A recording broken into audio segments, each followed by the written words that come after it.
Supergirl is just like her cousin Superman, right? Upstanding, a paragon of virtue, deeply responsible? Well, not always. Sometimes she cuts loose. Here's how that characterization came to be. If you haven't yet seen the 2025 Superman movie, turn back now and come back later. This is your warning. Okay.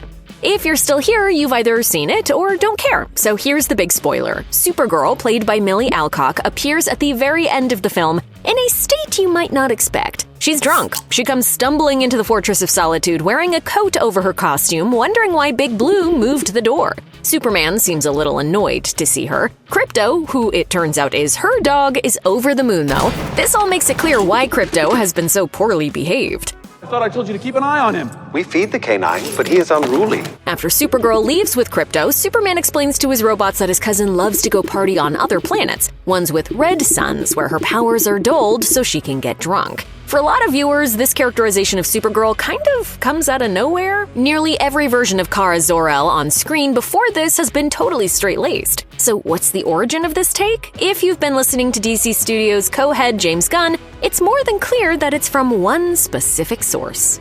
The key difference between Superman and Supergirl is that she remembers their home planet, Krypton. Kara was actually born before her cousin Kal-El. She was a teenager when Krypton was destroyed, while Kal was sent away from the dying planet as a baby. Her arrival on Earth comes later than Kal's because her hometown, Argo City, survives the destruction of Krypton thanks to lead shielding her father created. But just barely. Kara lives in the dying city for a year before finally having to leave as its last survivor, so she arrives on Earth considerably later than Kal. Thanks to being in suspended animation, she's still a teenager when she gets there, even though her younger cousin Superman is an adult. Kara's experience on Krypton is what informs the 2021 comics miniseries Supergirl Woman of Tomorrow by Tom King and Bilquis Evely. That's the story Gunn is basing his version of the character on in Superman and the solo Supergirl movie coming out in 2026, which is being helmed by I, Tonya director Craig Gillespie. She watched everybody around her perish in some terrible way, so she's a much more jaded character.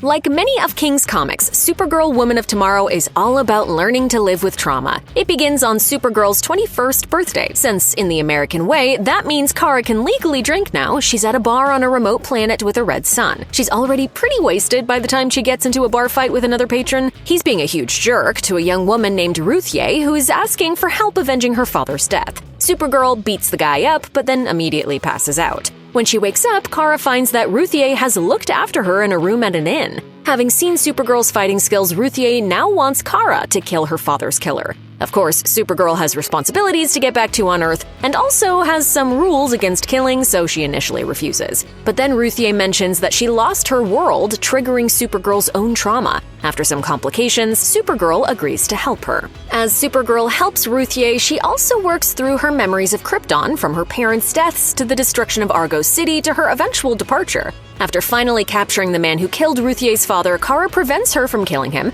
instead preparing to do it herself. Both she and Ruthye decide that death is not the right punishment, so they instead send the man to the Phantom Zone for 100 years, where he comes to regret his crimes. It definitely makes sense for Supergirl to be more haunted about Krypton's final days than her little baby cousin Clark. Anybody would be deeply affected by surviving their planet dying around them. But trauma wasn't really a core part of Supergirl's character until King and Evely made it one. The Silver Age Supergirl, the one who died in 1985's Crisis on Infinite Earths, had a slightly different origin. She was born in Argo City after Krypton's destruction, so she was a little younger than Kal-El. Having seen Superman do good deeds through a telescope, her parents sent her to Earth so Superman could raise her. From her first appearance in 1959's Action Comics number 252 through later retellings, those early stories quickly dispense with the Krypton of it all to get to the adventure stories and soap opera drama that really made up the meat of the comics of the Silver and Bronze Ages. In her first appearance, Supergirl cries about being an orphan for literally one panel before moving on to asking Superman when her superhero career can start. 1982's Supergirl number 1 does something very similar. After 2 pages of recapping Kara's origin, including a panel of a young Kara looking out of her rocket window with a tear streaming down her cheek, the older version thinks about still feeling the pain of loss before quickly moving on to being excited about starting college in Chicago. After Crisis, there wasn't a Kara Zor-El in comics for nearly 20 years. The immediate post-Crisis Supergirl was an artificial life form created by a Lex Luthor from an alternate reality where there was no Superman to fight escaped Kryptonian criminals. Comics are great. That being merged with Linda Danvers to become a whole new being, Supergirl. She was also an angel. Comics are great. When a post-Crisis version of Kara did finally re-emerge in 2004, that was the one who was technically older than Kal. She also had some hard feelings to deal with, but not just about Krypton itself. Action Comics number 867 and Supergirl number 35 reveal that in that continuity, Argo City hadn't fallen apart all on its own. The villain Brainiac had purposely destroyed it, leading her to have more of a grudge against Brainiac than deep trauma about the death of her planet. For a character with a 66-year comics history, Supergirl has a surprisingly low number of live-action movie and TV depictions. The first one was in her own 1984 movie simply titled Supergirl. It is, quite frankly, very weird. Most importantly, for the purposes of this video, the version of Kara in that movie, played by Helen Slater, isn't from a totally dead Argo City. In fact, Argo City is still thriving in a pocket dimension called Inner Space. She travels to Earth not to escape Argo City, but to save it. A wizard accidentally sends the device that powers the city to Earth, where it's stolen by a witch named Selena. A storm dragon? A Supergirl.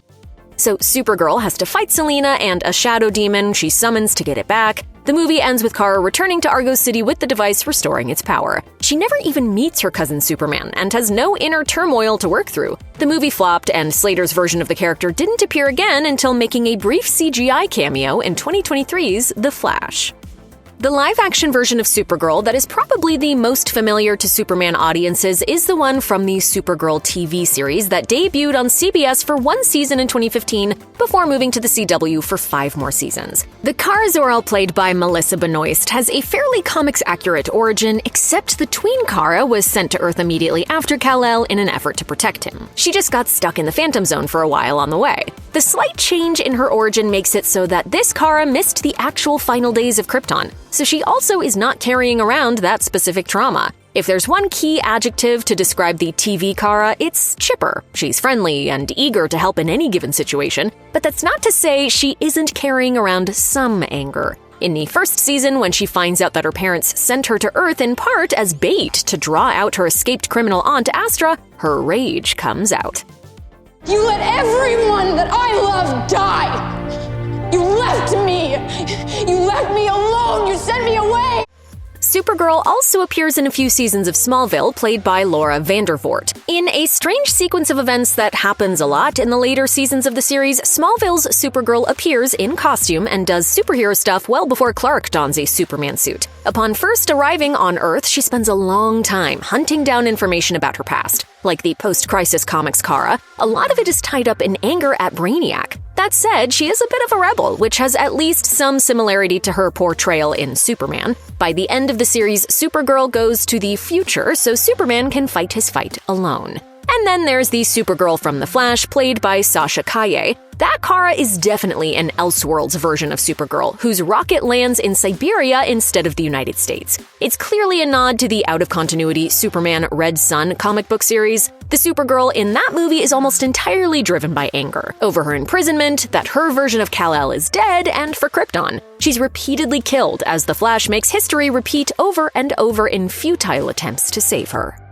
The versions of Supergirl who have appeared in various animated DC projects over the years are really all over the map. For instance, the version on Superman the Animated Series, who looks a lot like the post-Crisis Linda Danvers who turned out to be an angel, isn't from Krypton at all. She's Kara in Zay, from a nearby planet called Argos, though she and Superman think of each other as cousins. Supergirl is Kara Zor-El and from Krypton on the series DC Superhero Girls, but that show doesn't explore her origins very much, aside from the quick mention that she used to babysit Superman. You have a lot to learn, kid. That's what I said to you when you were potty training. My Adventures with Superman really takes liberties, initially introducing Supergirl as a villainous character brainwashed by Brainiac to conquer Earth for a new Kryptonian empire. The show reveals that Brainiac kidnapped her before her parents could go through with their plan to send her to Earth. She is eventually able to break free from Brainiac's control, setting her on a path to redemption. It'll be interesting to see where Gunn's Supergirl characterization goes from here. We don't know yet how closely the 2026 Supergirl film will adapt Supergirl, Woman of Tomorrow, but Supergirl is really drunk in just one major scene of the comic right at the beginning. That's because the drunkenness isn't really what's important to the story. It's Supergirl having to sort out her tragic and traumatic past. If we had to guess, we'd say Gunn wanted to play up the shock value of having Supergirl be drunken Superman, but the fall feature to come will dig into the deeper themes of Woman of Tomorrow. It's also worth pointing out that Supergirl's comics depiction has shifted in tone pretty dramatically since Woman of Tomorrow ended. The 2025 Supergirl series, written and drawn by Sophie Campbell, has a far lighter tone. The first arc focuses on Kara's responsibility as the caretaker of Kandor, a Kryptonian city which Brainiac miniaturized and put inside a bottle. An angry Kandorian named Lesla Lar escapes and starts impersonating Supergirl, leading to all kinds of hijinks. So while drunk and sloppy Supergirl is the one we're introduced to in the DCU, who knows? Her character arc may well take her toward a charming, sunnier place.